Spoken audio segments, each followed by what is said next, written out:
കേരളത്തിലെ നഗരപ്രദേശങ്ങൾ ഡെങ്കിപ്പനിയുടെ ഭീഷണിയിലെന്ന് ആരോഗ്യവകുപ്പിന്റെ കണ്ടെത്തൽ. നഗരസഭകൾ കൊതുക് നിർമ്മാർജ്ജന പ്രവർത്തനങ്ങൾ വേണ്ട നിലയിൽ നടപ്പാക്കാത്തതാണ് പ്രധാന കാരണം. നടപടികളിലെ വീഴ്ച മൂലം ഡെങ്കിപ്പനി 2.5 മടങ്ങ് അധികമായുണ്ടാകുമെന്നും ആരോഗ്യവകുപ്പ് മുന്നറിയിപ്പ് നൽകുന്നു. ആഴ്ചയിൽ ഒരിക്കലെടുക്കുന്ന കൊതുക് പ്രജനനത്തിന്റെ കണക്ക് പ്രകാരമാണ് നഗരസഭകൾക്ക് കീഴിലെ പ്രദേശങ്ങൾ അപകടകരമായ സാഹചര്യത്തിലെന്ന് ആരോഗ്യവകുപ്പ് കണ്ടെത്തിയത്. ഡെങ്കുപ്പനി പടർത്തുന്ന ഈഡിസ് കൊതുകുകൾ തിരുവനന്തപുരം, കൊല്ലം, പത്തനംതിട്ട, പാലക്കാട്, എറണാകുളം നഗരങ്ങളിൽ വൻതോതിലെന്ന് മോസ്കിറ്റോ ഇൻഡെക്സ് പറയുന്നു.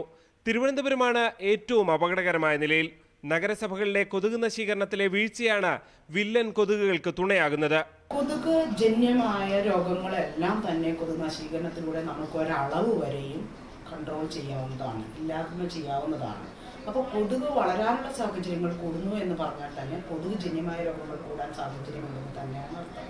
കൊതുക് നശീകരണം വേണ്ട വിധം നടത്താത്തതിനാൽ തന്നെ ഡെങ്കിപ്പനി ഏറ്റവും കൂടുതൽ പകരുന്നതും ഈ നഗരങ്ങളിൽ തന്നെ. കഴിഞ്ഞ വർഷത്തെ അപേക്ഷിച്ച് 2.5 ഇരട്ടി ആളുകൾക്ക് ഇതുമൂലം ഡെങ്കിപ്പനി പിടിക്കുമെന്നും ആരോഗ്യവകുപ്പ് കണക്ക് കൂട്ടിക്കഴിഞ്ഞു.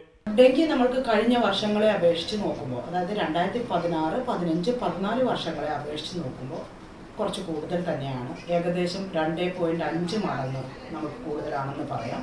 അതിൽ തന്നെ ടോട്ടലുള്ള നമ്മളുടെ ഡെങ്കു കേസുകളിലെ 2/3 ഭാഗവും തിരുവനന്തപുരത്ത് നിന്ന് തന്നെയാണ്. കൊതുക് നശീകരണ പ്രവർത്തനം ഊർജിതമാക്കണമെന്നാവശ്യപ്പെട്ട് ആരോഗ്യവകുപ്പ് തദ്ദേശ സ്വയംഭരണ വകുപ്പിന് നിർദ്ദേശം നൽകിയിട്ടുണ്ട്. ഡെങ്കുപ്പനി പടർന്നാലും മരണനിരക്ക് കുറയ്ക്കാനുള്ള തീവ്ര ശ്രമത്തിലാണ് ആരോഗ്യവകുപ്പ്. ആരോഗ്യവകുപ്പ് ആവർത്തിച്ച് മുന്നറിയിപ്പ് നൽകിയിട്ടും സംസ്ഥാനത്തെ കോർപ്പറേഷനുകൾ കൊതുക് നശീകരണ പ്രവർത്തനത്തിൽ ശക്തമായി ഇടപെടാത്തത് കടുത്ത അലംഭാവമാണ്. ആരോഗ്യവകുപ്പിനെയും തദ്ദേശ സ്വയംഭരണ സ്ഥാപനങ്ങളെയും ഏകോപിപ്പിച്ചുള്ള പ്രവർത്തനം നടത്തിയില്ലെങ്കിൽ അത് വലിയ ദുരന്തങ്ങൾക്ക് കാരണമാകും.